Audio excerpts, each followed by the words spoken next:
Hello friend, नमस्ते, राम राम। रीना यादव की channel पे आप सभी का बहुत बहुत स्वागत है। मैं आप सभी के लिए बहुत प्यारा सुंदर एक सोहर गीत लेके आई हूँ, दर्द भरा। मेरा सोहर गीत कैसा लगा कमेंट बॉक्स में जरूर बताना। अच्छा लगे तो लाइक सब्सक्राइब शेयर जरूर करना। अपना आशीर्वाद दुलार इस गीत पे जरूर देना। आप सभी का बहुत बहुत धन्यवाद। बहुत बहुत धन्यवाद आप सबको।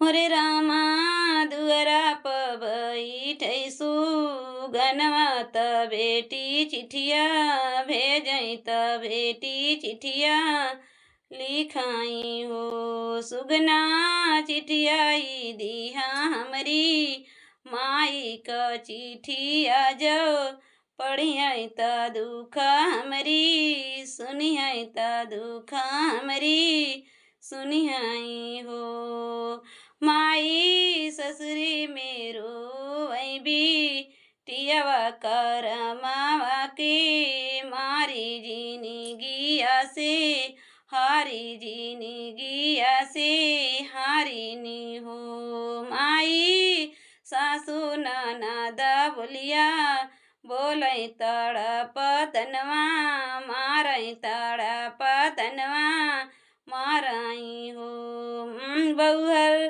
तुयाहू जाना मैबा झिनिया घर से हमारी जातियू घर से चली जातियू बिटियवा मोरी बाछिनी हो माई ये कर रहे हम अभी यही ऊ बोलिया बोलयू बोलिया बोलयू बन दूत मनवाई हो माई भेज दे तू अमरैबी रनवा नैहरवा में आई नैहरवा हाँ आई ती हो माई तोहरी दुअरिया हाँ रही तई गुबरई हम कढ़ी ती हो माई तोहरी दुअरिया हमार रही तई गोबरई हम